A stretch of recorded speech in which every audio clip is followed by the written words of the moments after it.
day to each and everyone. My name is Jerome TRAPANE. Today, I'm gonna discuss what market integration is all about.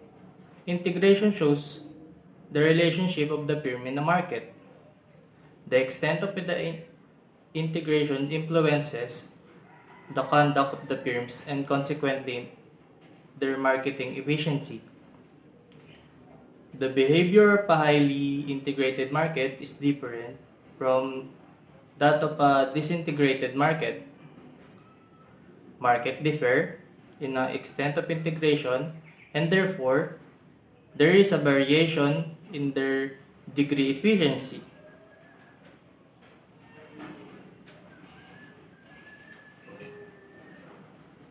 Next, Coles and Wool have defined market integration as a process which refers to the expansion of firms by consolidating additional marketing functions and activities under a single management. For example, marketing integration are the establishment of wholesaling facilities by food retailers and by setting up another plant by a milk processor. In each case, there is a concentration of decision making in the hands of a single management. That's all. Thank you. Clap. The report is all about what is importance of market integration. Integrated marketing allows to spread your marketing message across multiple channels and increases the chance of it being heard. Best of all, customers engaged through multiple channels tend to spend more than other customers. Therefore, spreading your marketing message can increase your return in investment. Integrated marketing communications broadly means a marketing campaign that is communicated across multiple platforms, methods, and channels in a cohesive and strategic manner. Most marketing campaigns will target specific demographic of people across each of the type of media they are most likely to be consuming. For example, if it was the target demographic for a particular new movie, I might see a video advert for the movie on Facebook, print billboards in the city, and a website and magazine. Each if the advert will look very similar and communicate a simple key message. Clap. Hi guys, I am FLORADEL Asa. Me and Mr. VIAR are reporting about the types of market integration. So we have three types of market integration, which is a horizontal integration, vertical integration, and conglomeration. And I will be reporting the horizontal integration and vertical integration.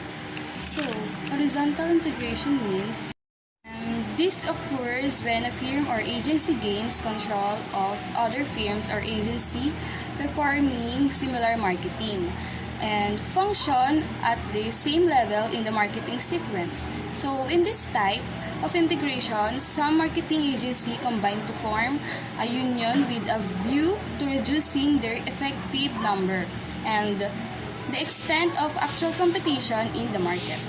And this is indicative of some elements of horizontal integration. It leads to reduced cost of marketing, and in this, reduced competition is possible. There has an effect of horizontal integration, which is buying out of competitor in a bound way to reduce competition, gaining larger share to the market and higher profits, attaining economies of scale, specializing in the trade. And also, there has an advantage of horizontal integration, which is lower cost, higher efficiency, increased differentiation, increased market power, reduced competition, access to new markets, economic of scale, economic of scope, and international trade. Also, we have disadvantage of horizontal integration such as destroy value, legal repercussion, and reduced flexibility. So now, let's talk about vertical integration. So, vertical integration means this occurs when a firm performs more than one activity in the sequence of marketing process. It is a linking together of two or more functions in the marketing process within a single firm or under a single ownership. And this type of integration makes it possible to exercise control over both quality and quantity of the product from the beginning of the production process and until the product is all ready for the consumer. And it reduces the number of middlemen in the marketing channel. And one of the example of vertical integration is the meat industry buys all the functioning plants needed for the running this meat industry. And also, there has two kinds under the vertical integration, which is the forward and backward integration. So, forward integration means that if a firm assumes another function of marketing, which is closer to the consumption function, it is a case of forward integration. For example, wholesaler assuming the function of retailing. And backward integration, it is involves ownership or a combination of source of supply. For example, when a processing of firm assumes the function of assembling and purchasing the produce from the villages. For the advantage of vertical integration, we have it allows you to invest in assets that are highly specialized. It gives you more control over your business. It allows for positive differentiation. It requires lower cost transaction. It offers most cost control. It ensures a high level of certainty when it comes in quality. And it provides more competitive advantage. The disadvantage of vertical integration is it can have a capacity balancing problems. It can bring about more difficulties, and it can result in decreases flexibility. It can create from barriers to the market entry. It can cause confusion within the business. It can require a huge amount of money, and plus, it makes things more difficult. And lastly, the effect of vertical integration is more profits by taking up additional function, risk reduction through improved market coordination, improvement in bargaining power and prospect of influence prices, lowering costs through achieving operational efficiency. So that's all for my report, and Mr. VIAR will be reporting about conglomeration. Thank you. Clap. I'm JEROME MBR, and this is the continuation of report of Miss Asa. This is the last type of market integration, conglomeration. Conglomeration means a combination of agencies or activities not directly related to each other may, when it operates under a unified management, be tempered and conglomeration. Conglomerate have agribusiness conglomerate such as food grains trade, food processing unit, retail chain, cloth mill, sales and repair of electronic goods, and manufacture of banaspiti. The example of conglomerate is Hindustan Unilever, Delty Cloth and General Mills, Birla Group, Tatas, JK Group, ITC, and NAFED. There have an effects of conglomeration. First, risk reduction through diversification. Second, acquisition of financial leverage. And third, empire or building urge. And that's all of my report. Thank you. Clap. Good day. So today I will be discussing about the World Bank in market integration. So What is World Bank? So World Bank is an international financial institution that provides loan and grants to the governments of low and middle income countries for the purpose of pursuing the capital projects. So the World Bank concentrates on long-term investments projects, institution building, and on social and also environmental and the poverty issues around the world. And as it said, it's World Bank. So this covers the world, not just country and states or United States, but this is about all over the world.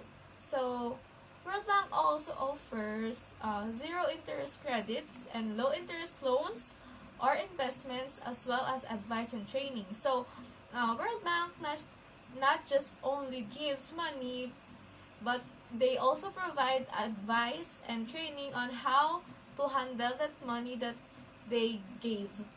So who owns the World Bank? So the organizations that make up the World Bank Group are owned by governments of members of nations, which have the ultimate decision-making power within the organization on all matters including policy, financial, or membership issues. So, as I said, the World Bank is handled by not just 5 or 10 countries, but 180 countries. 189 countries to be exact. So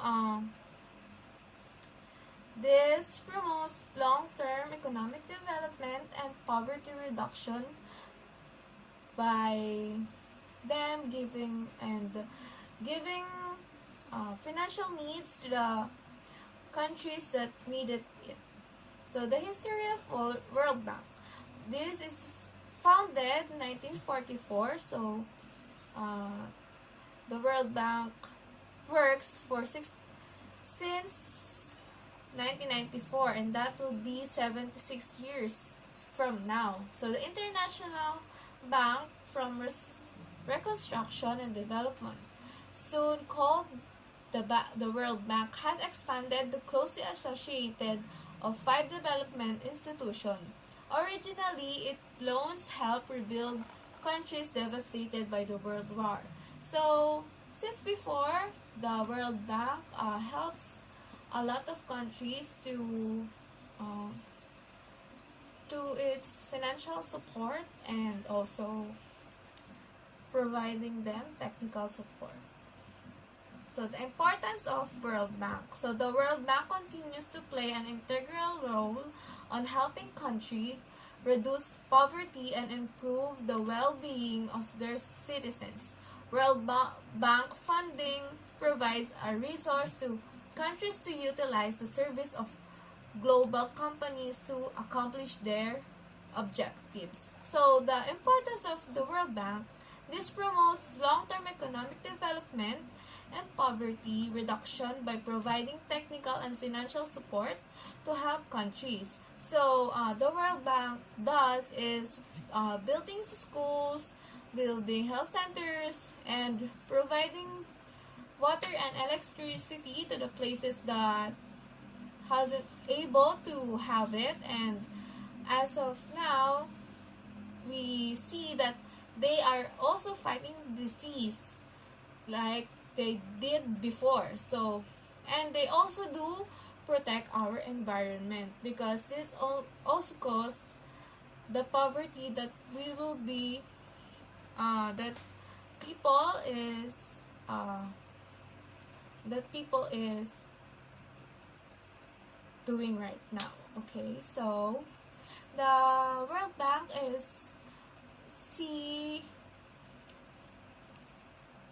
can be seen in Washington, D.C. Washington, D.C., United States. So, the office of them is located in Washington, D.C. So, when we talk about the difference between the International Monetary Fund and the World Bank, this lies under prospective purposes and functions. So, the International Monetary Fund oversee the stability of the world's monetary system, while the World Bank, as I said, their goal is to reduce poverty by offering assistance to the middle income and low income countries. So, that's it. That is my report, and thank you. clap, Good afternoon. My report is all about International Monetary Funds, also known as IMF. So what is IMF? The International Monetary Fund is an organization of 100 countries working to foster global monetary cooperation, secure financial stability, facilitate international trade, promote high employment and sustainable economic growth, and reduce poverty around the world. So IMF, they consist of 190 countries, including the Philippines. They are working together to foster and develop a fine and just country that are sustainable, and one of their goal is to reduce poverty around the world.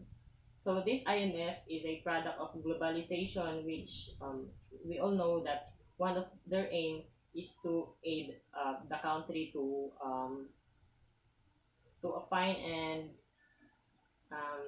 more stable economic state of each countries. So the history of International Monetary Fund formed on November 27, 1945 at the Bretton Woods Conference, primarily by the ideas of Harry Dexter White and John Maynard Keynes. It came into formal existence in 1945 with 29 members, and the goal of reconstructing the international monetary system. It now plays a central role in the management of balance of payments, difficulties, and international financial crisis. So, IMF, they fund and they help countries such as the Philippines. We encountered a lot of crisis these past years, such as typhoons, pandemics. So, this IMF helps countries to sustain or to sustain the economic state of the countries. So what is the role of international monetary funds? So the IMF's fundamental mission is to help ensure stability in the international system. It does so in three ways. One, keeping track of the global economy and the economies of members countries. So IMF monitors and facilitate the global economy of the members. Second is lending to countries with balance of payments difficulties. So as what I've said earlier, they are the sources of funds when calamities or crisis came. Third is that giving practical helps to members. So they are helping each other to have a give and take scenario. They are giving help to other members, and also the other members are helping the other members too, so that they have a mutual gain. That's all about my report. clap, Good morning, my name is ARCOIREZ. So for today, I am going to tackle about the other important economic organizations. The first one is the Organization for Economic Cooperation and Development, or OECD.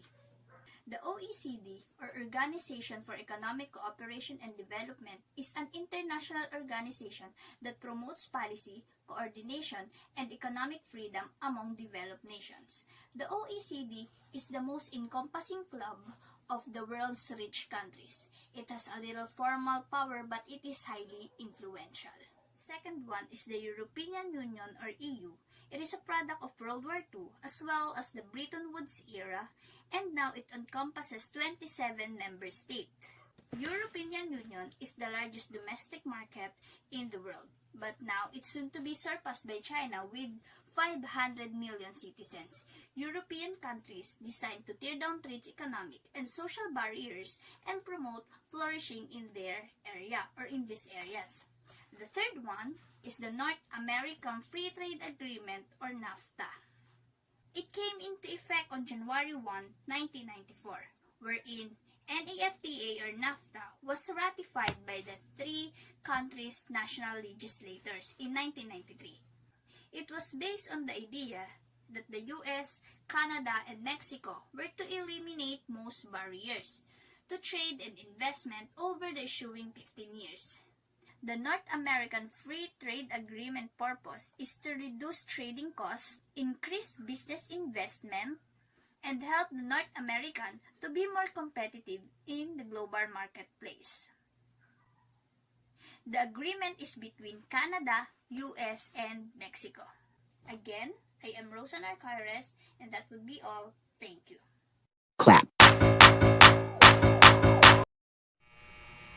So Mercosur, sometimes called a Southern Common Market, was created by the Treaty of Asunción in 1991. So with the goal of common market in South America in 1995. So ang Mercosur ay isang pamilihan na matatagpuan sa South America. So tinatawag ito bilang isang karaniwang pamilihan. So nilikha siya ng Treaty of Asunción noong 1991. So next. So the organizations of petroleum exporting countries or OPEC was formed in 1960 and included the major oil exports in Iraq, Iran, Kuwait, Saudi Arabia, and Venezuela. And there are now 11 members: Indonesia, Algeria, Libya, Nigeria, Qatar, and the United Arab Emirates have been added. So ang OPEC, sila yung mga exporting ng oil or langis sa ating mundo. Sila yung mga nag-export sa buong mundo ng mga oil, mga ganyan sa petrons o sasakyan. Sila yun. So ang tawag sa company nila is OPEC. And